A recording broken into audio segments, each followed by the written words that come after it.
Hey, this is Chris Powell here to tell you what's wrong with State Question 836. To establish that I know something about this, I'll review some of my experience with Oklahoma elections. I've come in first in a statewide primary, won a primary runoff, received the highest percentage of any alternative party candidate for partisan office in the state in the past 100 years, and I'm currently an elected municipal official, having won a special election with 63% of the vote, was re-elected with 76%, and then was re-elected unopposed. I've also placed presidential candidates on the primary ballot in Oklahoma by petition, and placed successful initiatives on the municipal ballot by petition. It's fair to say that I know a thing or two about the Oklahoma election process. So what is State Question 836, and what are some of the problems with it? State Question 836 is a proposal to enact a California-style top two jungle primary for partisan elections. We'll get more into the details of how that works as we go through the list of problems with this kind of system. Some of the aspects that are problems are traditional open primaries are the most common system used in 15 states, and another 8 states have primaries open to unaffiliated voters. But State Question 836 is very different from a traditional open primary. It's said that the top two jungle primary is the same as how municipal elections work in Oklahoma. But there is a critical difference between most Oklahoma cities and how they run their municipal elections and State Question 836. Top two jungle primaries have not significantly increased voter turnout in the 2 states where they're used. State Question 836 proponents claim it increases choice for voters, but most voters will have fewer choices. Despite what supporters may say, State Question 836 will make it even more difficult for alternative party and independent candidates to get elected or even make it to the general election ballot. Top two jungle primaries are very susceptible to political manipulation and may produce perverse results. Those behind State Question 836 argue it will allow the best candidates to move forward regardless of party. But in practical terms, this means that candidates with the best political connections and ability to raise the most money are going to have the advantage. There's no guarantee that the jungle primary will result in more moderate candidates getting elected. In fact, the 2 states with top 2 are among the most polarized in the country. Only after State Question 836 is defeated will we be able to once again consider real election reforms that would increase voter choice and empower you, the voter.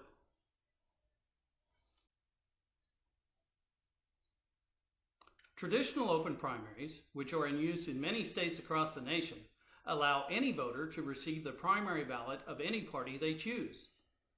Each recognized party may place a candidate on the general election ballot, along with any independent candidates. Thus, voters in the general election may have several choices for any particular office.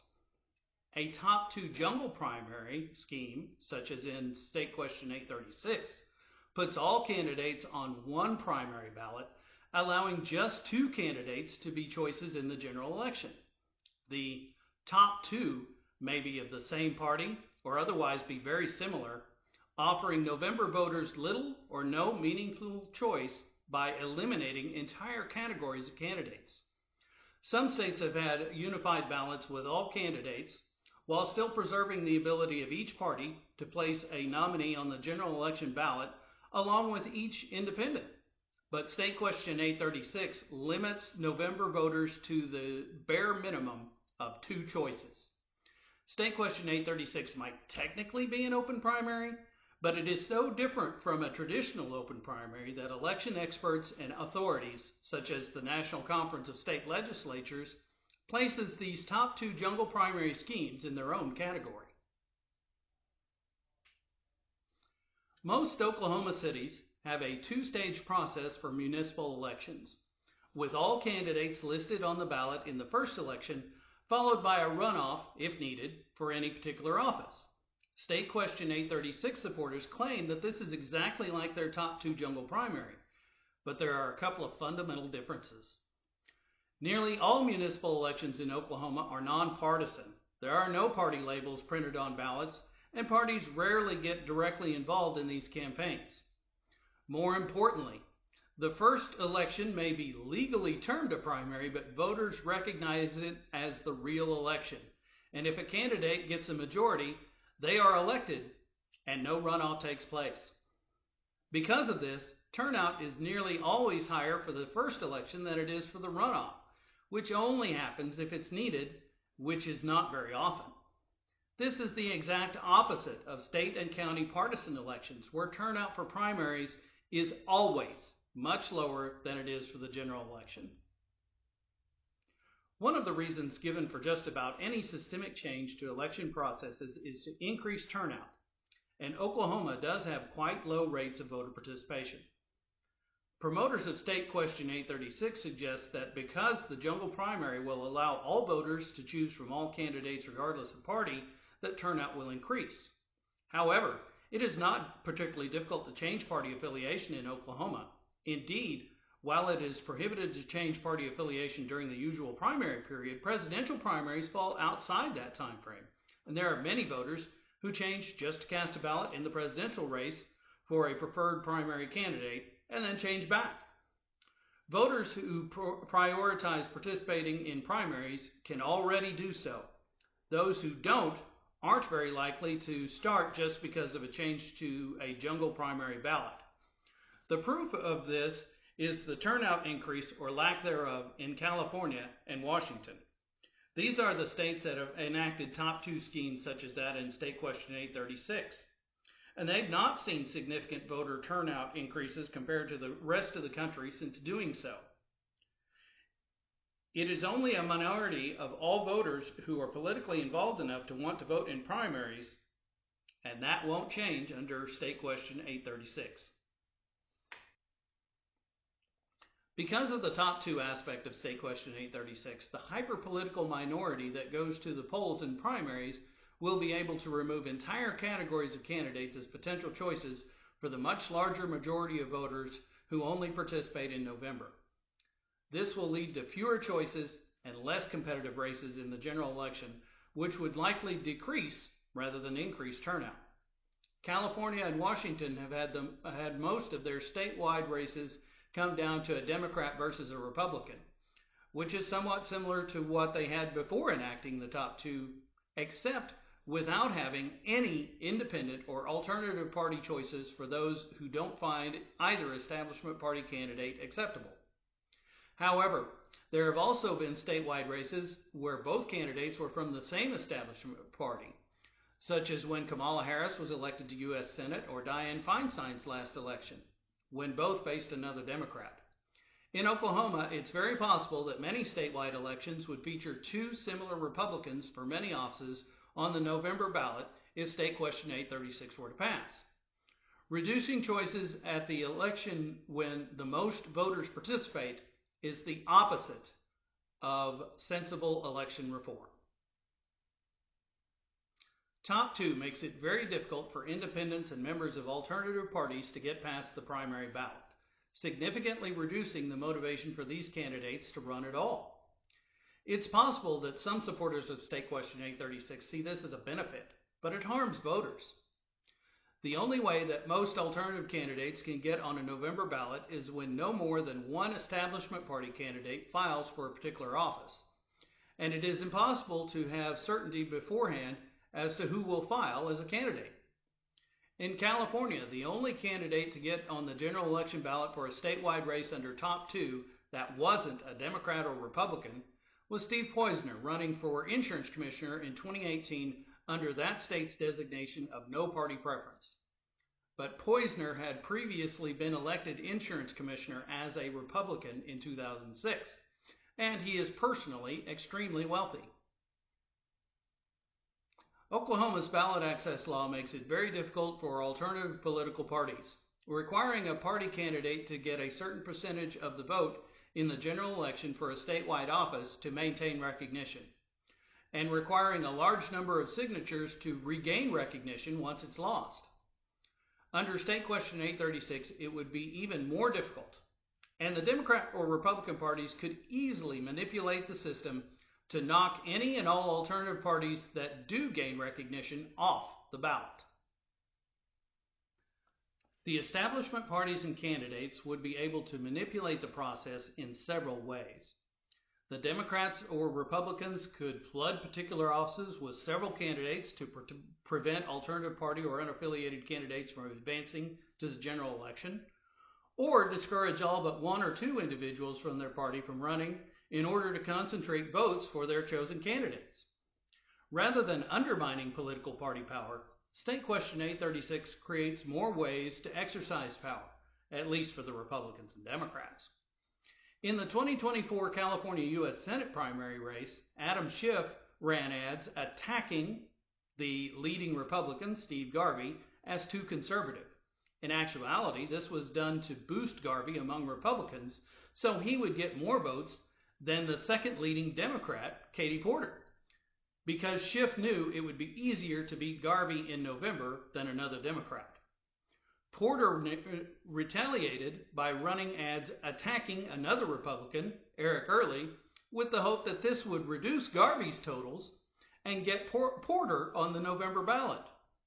In the end, Garvey made second place and was defeated by 2.6 million votes in November. Perverse results can also happen on their own. The state treasurer election in Washington in 2016 saw 3 Democrats in the primary combine to receive a majority of all votes, but split so evenly that the 2 Republicans advanced to the general election. There are already enough dirty tricks in politics. We don't need what the nation calls California's bizarre open primary system in Oklahoma. Promoters of State Question 836 paint a rosy scenario of getting the best 2 candidates regardless of party on the general election ballot. But we know that primary voters are hyper-political, and we know that money and clout have a lot more to do with who wins elections than competence and conscientiousness. With only 2 spots on the November ballot up for grabs in a system that incentivizes manipulation, State Question 836 will only increase the advantages for those with the best political connections and ability to fundraise. For the same reasons, it will also provide greater power of influence to dark money, especially in regard to negative campaigning, as it will become even easier to get rid of candidates that special interests don't want. When promoters of the top 2 jungle primaries say that it will help centrist or moderate candidates, what they really mean is candidates who are more acceptable to the status quo and less willing to stand up to special interests. Those who claim State Question 836 will have a moderating influence may be correct that more get-along-to-go-along types of politicians will get elected. But the 2 states that use this system are more polarized than ever. A study of polarization in state legislatures by Boris Shore of the University of Houston and Nolan McCarty at Princeton, published in the Journal of Political Institutions and Political Economy, finds California to be the most polarized in the country, with Washington 3rd. That may not be entirely due to the top 2 jungle primary, but clearly it isn't having a moderating effect. There are many election reform ideas that could potentially empower or provide more choice to voters. Unfortunately, until State Question 836 is defeated, it will be difficult to get any productive proposals considered. For a couple of years before Oklahoma United filed the paperwork for State Question 836, there were efforts to reach some of their group to talk about different approaches, but they were not receptive. There are many different ideas that we might be able to consider once the top 2 jungle primary is rejected. Ranked choice voting allows voters to rank multiple candidates as a first choice, second choice, third choice, and so on. This empowers voters and encourages more candidates to run and to do so on their own positive attributes rather than relying on negative campaigning. Although RCV has been paired with a jungle primary, as in Alaska, that is absolutely not necessary and is actively harmful. Maine has RCV without the jungle primary, and polling shows it to be popular and easy to use. Another empowering method is approval voting, which allows voters to mark all candidates of which they approve, with the candidates receiving the highest total being elected. This method doesn't require multiple rounds of ballot counting like may be necessary with ranked choice voting, and because we already have some local jurisdictions where multiple candidates are elected at once, we know that our election machinery is able to accommodate ballots when races are marked for more than one candidate. Proportional representation is the globally most popular system of electing legislatures. Voters support their preferred political party or group, and the seats are then awarded proportionally based on the results. This can be for the entire legislature or for arrangements of multi-member districts. Proportional representation helps ensure that smaller but significant groups are able to have a voice in political bodies. It also reduces the importance of geographic factors and thus alleviates issues from gerrymandering. Oklahoma might also benefit from less far-reaching systemic reforms. We are one of only 6 states that still has straight party voting, a device that disincentivizes partisan voters from learning about candidates for individual offices. Oklahoma is also one of 7 states that does not allow write-ins.